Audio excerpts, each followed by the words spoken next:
সৰুপথাৰৰ টেঙানীত অবিৰত ভাগৱত পাঠৰ ৰূপালী জয়ন্তী বৰ্ষ উদযাপনৰ প্ৰস্তুতি। সৰুপথাৰ সমজিলাৰ অন্তৰ্গত টেঙানী শ্ৰী শ্ৰী গলাই বৰনামঘৰত টেঙানী আঞ্চলিক ভিত্তিত অনুষ্ঠিত হ'ব অবিৰত ভাগৱত পাঠৰ ৰূপালী জয়ন্তী বৰ্ষ। 30 মাৰ্চৰ পৰা 9 এপ্ৰিললৈ বৰ্ণাঢ্য কাৰ্যসূচীৰে অনুষ্ঠিত হৈছে অবিৰত মহাভাগৱত পাঠৰ অনুষ্ঠানটি। 2001 চনৰে পৰা টেঙানী অঞ্চলৰ 42খন গাঁৱৰ ৰাইজ লগ হৈ একাধিক্ৰমে অনুষ্ঠিত কৰি অহা অবিৰত ভাগৱত পাঠ অনুষ্ঠানটিয়ে এবাৰ ৰূপালী জয়ন্তী বৰ্ষত ভৰি দিয়ে। ৰূপালী জয়ন্তী বৰ্ষটি উদযাপনৰ লগতে ভকত বৈষ্ণৱ আদৰণি জনোৱাৰ বাবে টেঙানী গলাই গাঁৱৰ ৰাইজ সম্পূৰ্ণ সাজু হৈ উঠিছে। অনুষ্ঠানটিলৈ মাজত মাত্ৰ 2টা দিন থকা অৱস্থাত গাঁৱৰ বয়োজ্যেষ্ঠৰ পৰা কণমানি সকলো ব্যস্ত হৈ পৰিছে। কোনোৱে যদি পকা মিঠৈ বনাইছে, কোনোৱে আকৌ বাঁহ কাঠৰ কাম, কোনোৱে আকৌ ভাওনাৰ বচন আদিৰে ব্যস্ত হৈ পৰিছে সকলো। মুঠৰ ওপৰত সমগ্ৰ অঞ্চলটোত এক আধ্যাত্মিক পৰিৱেশে বিৰাজ কৰা দেখা পোৱা গৈছে।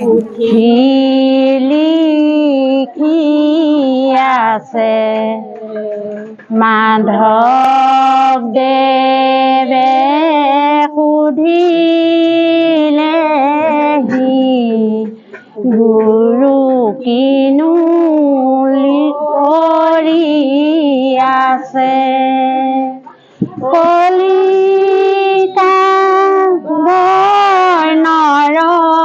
নৰলৈ মোৰ লাগি আছে ভয়, সেইকাৰণে কীৰ্তন পুথি লিখি আছো দখানলৈ ভগ্নীময় হৈ পন্নখা নামেৰে জগত বিখ্যাত। মই এখন মায়াবেহু ৰচনা কৰিম।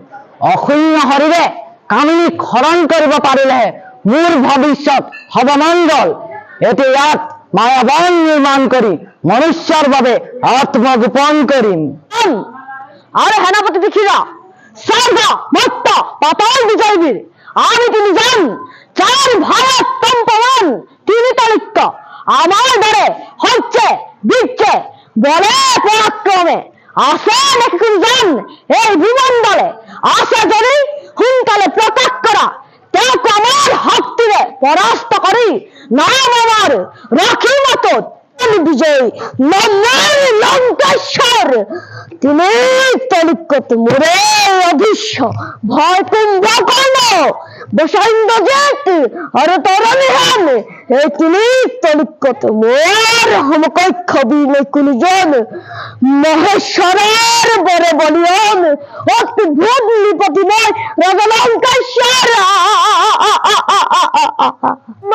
বলিরাস ঠাকুতে দিবিত এ পবন নন্দন হনুমান কোন হেতু সামান্য রক্ষ আক্রমণ যদি কিষ্কিন্দ নগর মুরে দিব্য গদা তাক করি সংহার।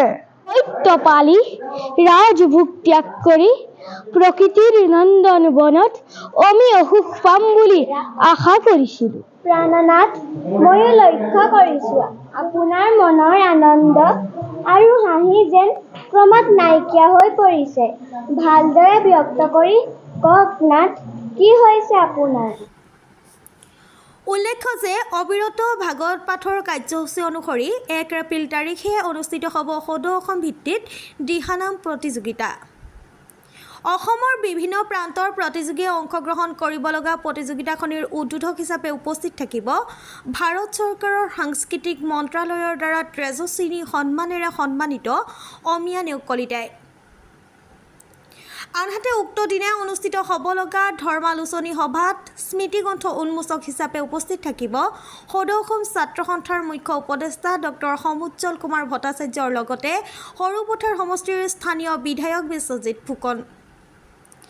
লগতে মুখ্য অতিথি হিচাপে উপস্থিত থাকিব অসম চৰকাৰৰ সাংস্কৃতিক পৰিক্ৰমা বিভাগৰ মন্ত্ৰী বিমল বৰা, সাংসদ কামাখ্যা প্ৰসাদ তাছা আদি।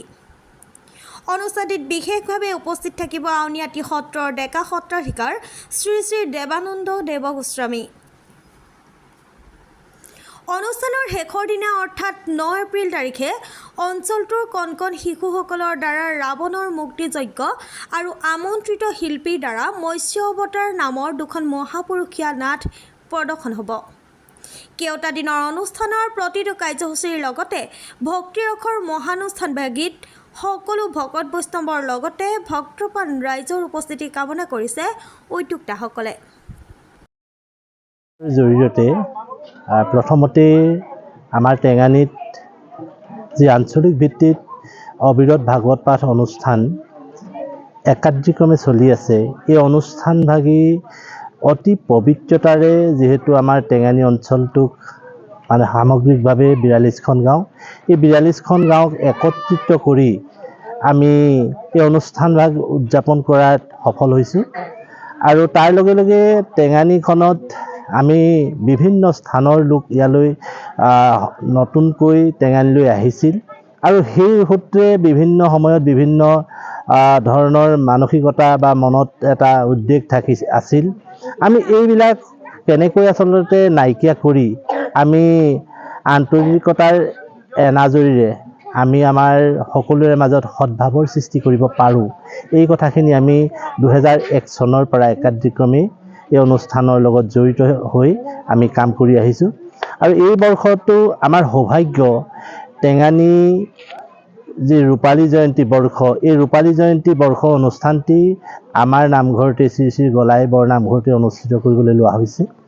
আৰু এই অনুষ্ঠানটো অহা 17 চ'ত 2025 এপ্ৰিল মাহৰ 1 তাৰিখৰ পৰা ক্ৰমাগতভাৱে আমি কাৰ্যসূচীসমূহ ৰূপায়ণ কৰিম। তাৰ অৱশ্যে আগত আমি মাৰ্চৰ 31 তাৰিখত আমাৰ অতিথিসকল আমাৰ মাজলৈ আহিব আৰু অসমৰ ঐতিহাসিক সত্ৰ শ্ৰী শ্ৰী আউনীআটী সত্ৰৰ ডেকা সত্ৰাধিকাৰ প্ৰভু ঈশ্বৰ আমাৰ এই অনুষ্ঠানটোলৈ সমাগমন হ'ব আৰু ভকত বৈষ্ণৱসকলক আমি সেই তাৰিখতে আমি আদৰণি জনাম। আৰু এপ্ৰিল মাহৰ 1 তাৰিখত আমি আমাৰ বিভিন্ন কাৰ্যসূচী আছে, এই কাৰ্যসূচীসমূহৰ উপৰিও আমাৰ মাজলৈ বিশেষভাৱে নিমন্ত্ৰণ জনোৱা অসম চৰকাৰৰ কেবিনেট মন্ত্ৰী বিমল বৰা ডাঙৰীয়া আমাৰ মাজত উপস্থিত হ'ব আৰু সদৌ অসম ছাত্ৰ সন্থাৰ মুখ্য উপদেষ্টা সমুজ্জ্বল কুমাৰ ভট্টাচাৰ্য ডাঙৰীয়াও আমাৰ মাজত উপস্থিত হ'ব। আমি তাতেই আমাৰ অনুষ্ঠানটিৰ যি স্মৃতিগ্ৰন্থ উন্মোচন কৰিম। মুকলি সভাত নিৰ্দিষ্ট বক্তা হিচাপে আমাৰ ডেকা সত্ৰাধিকাৰ প্ৰভু ঈশ্বৰে ভাষণ ৰাখিব আৰু তাৰ উপৰিও সেই 1 তাৰিখত আমি বিয়লি 3 বজাৰ পৰাই সদৌ অসম ভিত্তিত দিহানাম প্ৰতিযোগিতাৰ আমি আয়োজন কৰিছোঁ।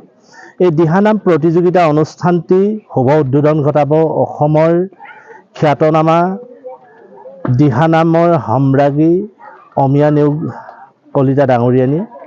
আৰু এই অনুষ্ঠানটোত ইতিমধ্যে আমি আগতীয়াকৈ দলসমূহৰ লগত আমাৰ লগত যোগাযোগ কৰিছে। অসমৰ বিভিন্ন স্থানৰ বিশেষ দলসমূহে আমাৰ এই অনুষ্ঠানটিলৈ সহযোগিতা আগবঢ়াইছে, প্ৰতিযোগিতাত আহিব। মই আপোনালোকৰ জৰিয়তে আমাৰ অসমৰ বিভিন্ন প্ৰান্তত ভাগৱত প্ৰেমী ভকত বৈষ্ণৱক আমি শ্ৰদ্ধা নিবেদিছোঁ। আপোনালোক আহক, আমন্ত্ৰণ জনাইছোঁ। আমি টেঙানীবাসী হিচাপে আপোনালোকৰ চৰণত সেৱা ধৰিব পাৰিলে আমি নিতান্তই কৃতাৰ্থ হ'ম।